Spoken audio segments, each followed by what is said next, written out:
যে সমস্ত মহিলার জীবন মানে শুধুমাত্র শাড়ি গহনা, থ্রি পিস, নতুন জুতা, নতুন জামা, ওই অপদার্থদের জন্য মাহে রমজান কিছুই না।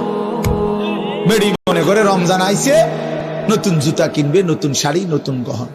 আল্লাহর ফেরেশতা ডাকে, ও ইমানদার নারী, আল্লাহ রহমত দিতেছে গো, এদিকে আও, নাজাত দিবে আল্লাহ, আসো রমজান, মাগফিরাত দিবে।